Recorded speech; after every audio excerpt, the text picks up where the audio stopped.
ስላሳለፍኩኝ እዚህ ጋር ላሉ ሴቶች ምናልባት ይጠቅማቸዋል ብዬ ስላሰብኩና የሆነ አስተያየት መስጠቱን ምንም ካለ ልቀበል ነው። እሺ ንገሪ። የኔ ህይወት ማለት የፍቅር ታሪክ የሚጀምረው የዛሬ 9 ዓመት አካባቢ ነው። የምኖረው እዚህ ዩናይትድ አረብ ኤምሬት ዱባይ ነው እና በአጋጣሚ ከአንድ ልጅ ጋር ፍቅር እንጀምራለሁኝ እና ያው መጀመሪያ ላይ እንደ ጓደኛ ነበርን እና ከዛ በኋላ ጓደኝነት ተጀመረ፣ አብረን ሆነን ምናምን ነገር እያልን ወደ 1 ዓመት አካባቢ በፍቅር ቆየን። ከዛ ከአመት በኋላ ብዙም ግንኙነታችን ማለት ጥሩ ላይ ነው ግንኙነታችን ያለው ሁሉም ነገር እሱ ምንም በጣም ደስተኞች ነን ምናምን ነገርና ግን ብዙም ግንኙነታችን ላይ ጥንቃቄ አላደርግም እና ማለት አብረን እናድራለን፣ አብረን እንኖራለን። በቃ በሳምንት 5-6 ቀን አብረን ነን እና በቃ አብረው መኖር በለው ያው ቤተሰብ እንትን አላልንም እንጂ አብረን ነው የምንኖረው። ከዛ በኋላ እና በቃ እኔ ፈራሁኝና እርግዝና ምናምን አንዳንድ ነገር ብዙም ጥንቃቄ ስለማልወስድ በጊዜውም እድሜ ገና ትንሽ ስለነበርኩኝ ከዚህ በፊትም እንደዛ አይነት ኤክስፒሪየንስ ስላልነበረኝ እንዴት ነው የማደርገው ምናምን ነገር ይሄ ነገር ምናምን ነገር አልኩት ማለት ነው። ከዛ ኢትስ ኦኬ አሪፍ ነው ከሆነ ደስ ይለኛል፣ እንደውም በዚህ አጋጣሚ ወደ ትዳር ምናምን ወደሚለው ነገር እንሻገራለን፣ በዚህ ቻንስ እንደውም እናስብበታለን በደንብ ከሆነ ጥሩ ነው ምናምን ነገር አለኝ። ከዛ በቃ እኔ ምሻልኩኝ፣ ግን ያው እጠነቀቃለሁ፣ ግን ያን ያህል ብዙም እንደዚህ ትኩረት ሰጥቼ ምናምን ነገር አይደለም፣ እንኖራለን። በዚህ መሀል አጋጣሚ የሆነ ጊዜ ታመምኩኝ በጣም። ከዛ በቃ እሱ ስራ ቦታ ነበረና ደውዬለት ምናምን ነገር እኔ ማለት እናቴ ታሞታብኝ ሀዘን ላይ ነበርኩኝና ስራ ምናምን አቁሜ ቤት ነበርኩኝ። በቃ እሱ ነበር ትሪት የሚያደርገኝ ምናምን የሚያስፈልገኝም ብዙ ነገሮች ምናምን እሱ ነበር ከቨር የሚያደርገው እንትን የሚለኝና በጣም አመመኝ። ደወልኩለት እና እንደዚህ በጣም አሞኛል ምናምን ነገር አልኩት። ከዛ በቃ መጥቼ ሐኪም ቤት ወስድሻለሁ ምናምን ነገር ሲለኝ በቃ እስክትመጣም አልጠብቅም፣ አንተም ስራ ጥለህ አትምጣ፣ በቃ እኔ በሌላ ሰው ሄዳለሁኝ አልኩኝና ታክሲ ጠርቼ ተነስቼ ሐኪም ቤት ሄድኩኝ። ሐኪም ቤት ስሄድ እርጉዝ መሆኔ ተነገረኝ ማለት ነው። ከዛ በጣም ደነገጥኩኝ፣ ፈራሁኝ። በቃ ማለት ስታስበው እና ነግ ስትባል አንድ አይደለም ስሜት። የሆነ ስታስበው በቃ ቀላል ይመስላል ምናምን ደስ የሚል ነገር ምናምን ይመስላል እና ነው ስባል በቃ ምገባበት ጠፋኝ። በቃ ሰውነቴ ራደ። በቃ ለሱ አልደወልኩለትም፣ ግን እሱ በየሰዓቱ እየደወለ እንዴት ሆንሽ፣ ምን ላይ ገባሽ፣ ምን ደረስሽ ምናምን እያለኝ ገና ነው ዶክተር እያየኝ ነው እንትን ብሎኛል ምናምን እያልኩኝ ብቻ እያቆየሁኝ ነበርና አንድ ጓደኛዬ ጋር ደወልኩኝ እና ጓደኛዬን አወራኋት እንደዚህ ነው እና ዶክተር ሄጄ እንደዚህ ያሉኝ እና ምን አለ እሱ ስትለኝ ለሱ አልነገርኩትም፣ ያው ከመንገሬ በፊት ከአንቺ ጋር ላወራ ብዬ ነው።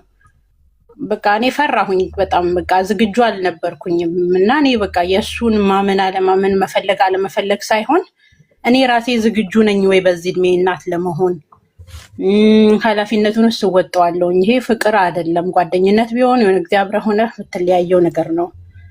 የሆነ ስራ ቢሆን ጀምረህ የምትተወው ነገር ነው። ይሄ እናትነት ነው።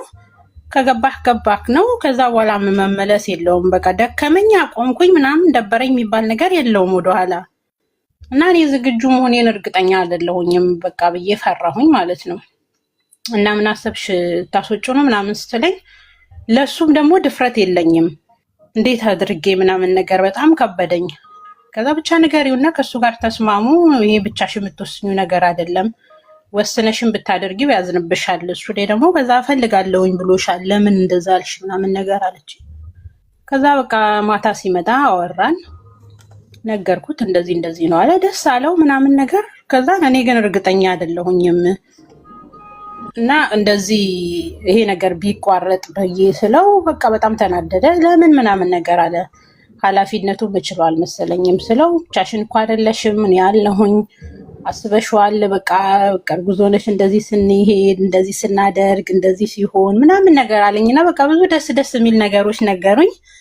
ከዛ በቃ የሆነ ድሪም ማድረግ ጀመርኩኝ መልሼ ማለት ነው። በቃ ደስ አለኝ፣ ወደድኩት፣ ፈለግኩኝ ምናምን በቃ ደስ አለኝ። ተዘገጃጀን።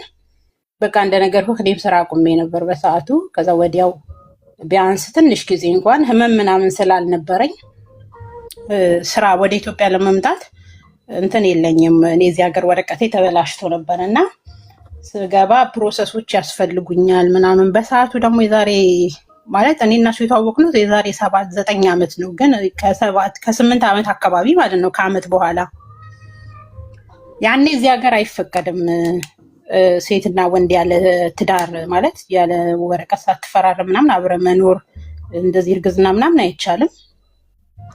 ከዛ በህገ ወጥ መልክ ምናምን ነገር በኦማን የሚካሄድበት መንገድ አለና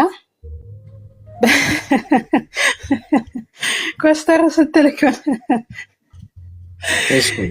ከዛ በቃ በዛ መልኩ እንድወጣ ያለ ማለት ለእሱም ሪስክ ማለት በዛ እኔ ብያዝ እሱም ይያዛል አባቱ የታለ ምናምን ስለተከለከለ ማለት ነው። እና በቃ በዛ መልኩ ለመውጣት ተስማማን። ለዛ ደግሞ ሳንቲሞች ያስፈልጉ ነበር ገንዘብ እና በቃ ለሱ ብር ምናምን ነገር መዘገጃጀት ጀመርን። እኔም ስራ ጀመርኩኝ። ከዛ 1 ወር ሰራሁኝ፣ ግን ከበደኝ፣ አልቻልኩም፣ አቆምኩኝ። የተወሰነ ብር ያዝን። እሱ አብዛኛውን ብር እንትን አለ። ብዙ ብር ነበር የሚያስፈልገው ወደዛ ለመሄድ። ከፈለ፣ ጨራረሰ ምናምን ነገር እና ከዛ በፊት እንዴት ነው የምናደርገው ብዬው ነበር እና በቃ ኢትዮጵያ የእሱን ቫኬሽን ታይም ደርሶ ነበረ። በቃ አንቺ ሂጂ በዚህ ቢያንስ በ15 ቀን በወር ኢትዮጵያ መግባት ከቻልሽ እኔ እመጣለሁኝ፣ ሽምግልና እናደርጋለን። ያን ያህል ብር ብዙም ሳናወጣ አይደለ በቃ ሽምግልና ምናምን አድርገው ከስቱዲዮ ፎቶ ተነስተ መጨራረስ ምናምን ቅር ይልሻል አለኝ። እኔ ቅር አይለኝም ሲጀምር በእንደዚህ አይነት ታይም የሰርግ ካልሆነ ይሄ ካልሆነ የምልበት እንትኑም የለኝም። በቃ ይሁናለን፣ ተስማማን። ማለት ልገባ ወጣሁኝ። ከዚህ በዛ እንዳልኩ በኦማን ቦርደር አልፈን ምናምን ነገር በጣም ከባድ ነው ማለት ይሄ ነው ልልክ አልችልም። ሙሉ ታሪኩን እንደዚህ ከነ ዲቴል ካወራው በጣም በቃ ቀን ሙሉ ነው ብቻችንን የምናወራው እንጂ አይበቃንም። ከባድ ጊዜ ነበር ያሳለፍኩት። ታሰርኩኝ ምናምን ነገር ኦልሬዲ ያኔ ከመታሰሬ በፊት ከመግባቴ በፊት 4 ወር አካባቢ ላይ ሆነ እና በቃ እየሰጋሁኝ ቀጭንም ስለሆንኩኝ ሆዴ ብቅ ብቅ እያለች ወጣች እና እንዴት ነው ይሄ ነገር ምናምን ስለው እናቴም ማርፋለች እንደነገርኩ በቃ ኢትዮጵያ ስትገቢ እናቴ ናት የምታርስሽ፣ እንሄዳለን ሽምግልና እንልካለን፣ እንደሄድሽ እናቴ ጋር ታርፊያለሽ። ክፍለ ሀገር ናቸው ቤተሰቦቼ እና ከመሄዴ በፊት እናቴ ጋር አርፈሽ ከዛ ሽምግልና ልከን ትሄጃለሽ ኦልሬዲ። ከዛን እንደዚህ ነው ተባብለን ነበር ስምምነታችን፣ እንደዛ ነበር እና ቆየ 4 ወር ምናምን አካባቢ። እንደ ቲም ነበር ጓደኝነታችን። እኔ እና እሱም ስንገናኝ እንደዚህ ተሰብስቦ ጓደኝነት የለም ፍቅር ማለት የ5-6 የኔ ጓደኞች የእሱም እንደዛ አብረን እንገናኛለን ምናምን ነገር እና አስተያየት በዛ በጣም ሁሉም ሰው አስተያየት ይሰጣል። ገና ናችሁ ሚላለ፣ ጥሩ ነው ሚላለ፣ እንዴት በዚህ ፍጥነት ሚላለ ምናምን በጣም ብዙ ሰው አስተያየት ይሰጣል እና 4 ወር ከምናምን ኦልሬዲ ከተዘጋጀን እቃ ካዘጋጀን ለመላክ እኔ ለመሄድ ከተዘጋጀው ኢትዮጵያ ደውለን ቤተሰቦቼን የኔን እህቶቼን ወንድሞቼን ምናምን አናገረ በስልክ ሽምግልና እንደምንልክ እና እንዲዘጋጁ ቢያንስ ከወር በኋላ እንደምንልክ ምናምን ተናገረን። እናቱን ደወልን፣ አናገርናት፣ እንደምታረሰኝ እንደሚሄድ አወራን። በቃ ሁሉን ፕሮሰስ ጨረስን። በኋላ ላይ የሆነ ቀን 4 ወር ከምናምን ሆኖኝ ለሄድ 15 ቀን ሲቀረኝ እኔ የምልሽ ግን ይሄ ነገር እንዴት ነው ምናምን ማለት ጀመረ ማለት ነው። ከዛን እንዴ አልኩት። መጀመሪያ እኔ እኮ እርግጠኛ ሳልሆን ነግሬክ ነበር ይሄ ነገር እንዴት ነው ማትፈልግ ከሆነ እኔም ራሴ ዝግጁ አይደለሁም፣ እንዴት ነው የምናደርገው ስልህ አንተ ነክ ፍላጎት እንዲኖረኝ እኔንም ያነሳሳኸኝ እና አሁን ደግሞ ነገሩ ካለቀና ከመስመር ከወጣ ወዲህ ቤተሰብ ካሳወቀን ጓደኞቻችን ሁሉም ሰው አናውንስ አድርገናል እርጉዝ መሆኔን ልገባ መሆናችንን በቃ ኦልሬዲ ሁሉም ሰው በሚባል ሁኔታ ሰምቷል፣ ታውቋል፣ ቤተሰብ አውቋል። ከዚህ በኋላ እንዴት ነው እንደዚህ አይነት ሀሳብ የምታመጣው? መጀመሪያ ማሰብ ነበረብክ አልኩት። ከዛን በቃ የሆነ ሳይዋጥለት ምናምን ነገር በቃ እውነትሽን ነው ምናምን ነገር አለ። በቃ ከዛን ጊዜ ጀምሮ ተቀየረ፣ ዝም ማለት ጀመረ። እንደ ድሮ አያወራም፣ አይስቅም። እንግዲህ በጣም ደስ ተፈጥሮ ምን አይነት ሰው መሰለህ? በጣም የሚቀልድ የሚጫወት እንዲህ የሚላፋ የሚታገል የሚሯሯጥ ምናምን ነገር ነው እና ከዛ ወዲህ ስለ ጤንነቴ ይጠይቀኛል። ቼክአፕ አድርጊ ሂጂ ይለኛል። የሚያስፈልገኝን ነገር ይሰጠኛል። ምግብ ጥሩ ቢ ሄድ እንደዚህ አድርጊ ወተት ጠጪ ምናምን ነገር ይለኛል። ግን እንትን አላይበትም። የሆነ ስሜት አላይበትም፣ የድሮውን ፍቅር አላይበትም። ቴክ ኬር ያደርገኛል ግን እንትን አይለኝም እና በጣም እየደበረኝ መጣ። በቃ እኔ ከዛ በቃ ግራ ገባኝ።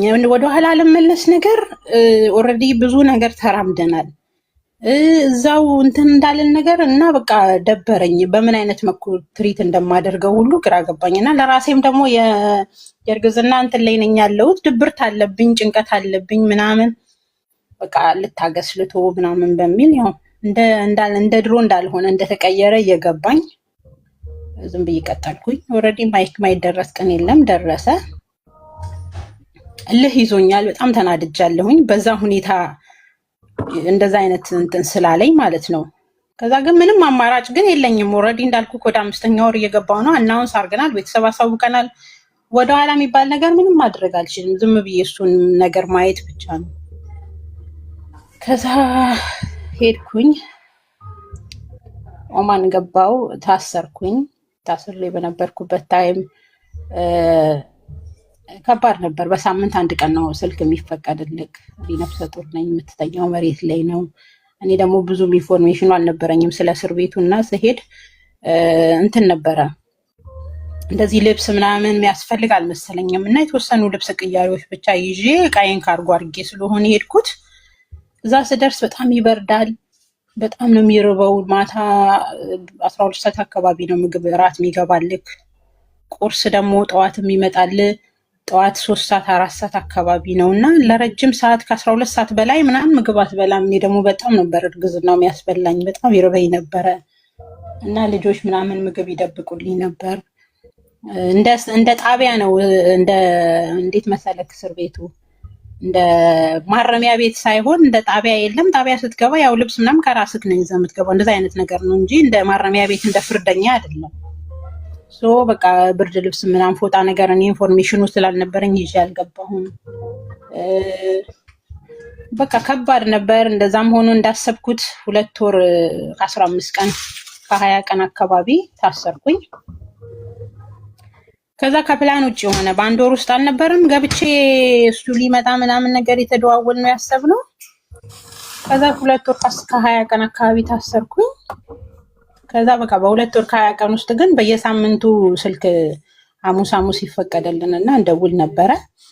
እኔ በቃ በጣም ፖሊሶቹን ለምኜ 1 ስልክ ነው መደወል የሚፈቀደልክ፣ 2 ስልክ ነበር መደውለው እኔ፣ 1 ለሱ 1 ለቤተሰብ። ግን ኦልሬዲ ቤተሰቦቼን ስላስተዋወቅኩት አንዳንድ ፖሊሶች ደግሞ ጥሩ ስለማይሆኑ እምቢ ሲሉኝ ወይ ለሱ ደውላለሁ ወይ ለቤተሰብ ደውል እና በቃ አንዳችሁ ለአንዳችሁ ኢንፎርም አድርጉ፣ በቃ ደህና ነኝ አትጨነቁ ምናምን ነገር ብዬ እላቸዋለሁ። ስንል እዛም ሆስፒታል ምግብም ብዙ ጥሩ ስላልነበረ ምናምን አንዳንድ ነገር ታመምኩኝ፣ ሆስፒታል ገባው ምናምን እና ብቻ አለፈውና እሱን ገባሁኝ ኢትዮጵያ። እና አጋጣሚ ሆኖ የገባሁት ቅዳሜ ቀን ነው፣ ቅዳሜ ለእሑድ ሌሊት ማለት ነው። ከዛ ቅዳሜ ለእሑድ ሌሊት ስገባ የተባባልነው ሐሙስ ደውዬለት ነበር ኦልሬዲ፣ ግን እንደምሄድ አላወቅኩኝም። ቅዳሜ ድንገት ተነሱና በቃ ተነሱና ሂዱ አሉን። ትኬት ተቆርጧል ምናምን አልቋል ሂዱ ስንባል ደወልኩለት።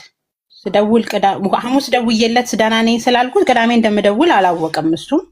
ቅዳሜ ብደውል አያነሳም። ከዛ በቃ ቀጥታ ወደ ኤርፖርት ሄድን። እናቱ እንድትቀበለኝ ነበር ለሱ አደዋወሌ። ከዛ ቅዳሜ ገባሁኝ ሌሊት ላይ አያነሳም ስልክ። በቃ ሪከርድ አረኩለት አላየውም። ከዛ ምንም አማራጭ ስላልነበረኝ ቤተሰቦቼ ጋር ደወልኩኝና ሌሊት ነው ኦልሬዲ እየመጣሁኝ ነው ጠዋት ተቀበሉኝ አልኳቸው። የሚገርም ከክፍለ ሀገር ነው ተነስተው የመጡት። እሱ ሜሴጁን አላየም። እኔ በላኩለት ታይም ኦልሬዲ ማታ ነው ተኝቶ ሊሆን ይችላል ጠዋት ድረስ።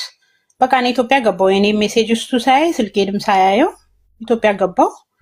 ቤተሰቦቼ መጥተው ተቀበሉኝ። ከዛ በቃ እኔ እዚሁ ነው የምቆየው፣ መሄድ አልችልም።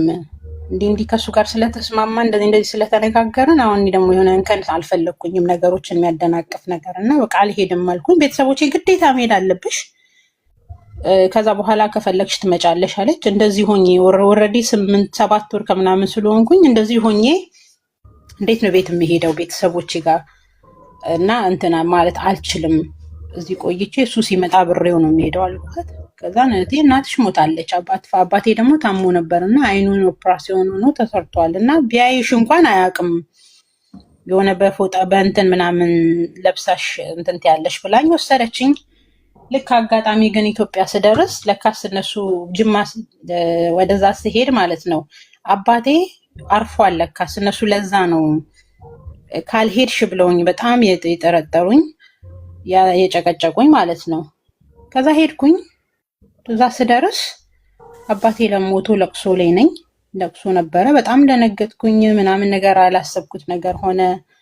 አዘንኩኝ፣ ምናምን አለቀስኩኝ። በቃ በዛ መሀል ደወለ። እሱ ሜሴጁን አይቶ ማለት ነው ደወለ። በቃ እንዲህ ገብቻለሁኝ እና ኦልሬዲ ወደ ቤተሰቦቼ ጋር ሄጃለሁኝ ስለው አበደ። እንዴት ሄድሽ አለ። እንዴት እንደዛ ይደረጋል? ተነጋግረን ምልሽን አትሰሚም።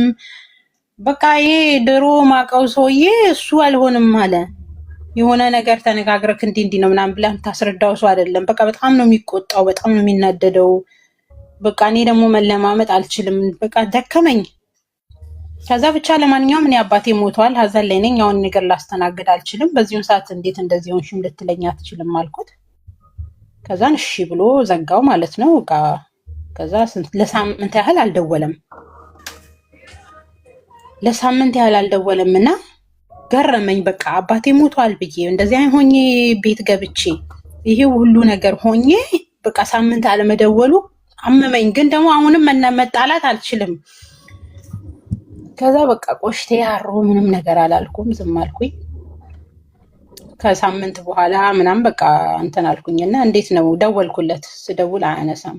ከዛ ጻፍኩለትና እንዴት ነህ ምናምን ነገር ብዬው በሁለተኛው ቀን ምናምን ነገር ነው የሚመልስልኝ። ጠዋት ልኬ ከሰዓት አድሮ ምናምን ነው የሚመልስልኝ እና በቃ ትዕግስቴን ያሳጣኛል። ብታይ እርር ነው የምለው። ከዛ ኮሜንት እያነበብኩ ነው ሀሳቤ የሚሰረቅብኝ እና ብቻ እንደዛ ሆኖ ገባው እንትን አልኩኝ። በቃ በዛው ቀረ፣ ቀዘቀዘ። ምንም አይደውልም አይጽፍም ምናምን ነገር። እኔ በግድ ስጽፍም ቆይቶ ነው የሚመልሰው ምናምን ነገር እና ብቻ አደከመኝ፣ ሰለቸኝ እና ኦልሬዲ እንትኑ መቼ ነው ወደ አዲስ አበባ የምትመለሽው አለኝ። ከዛ ሲለኝ በቃ እኔ ባለሁበት ሁኔታ እዛ መመለስ አልችልም፣ ሀዘን ላይ ነኝ፣ ታምሜያለሁ፣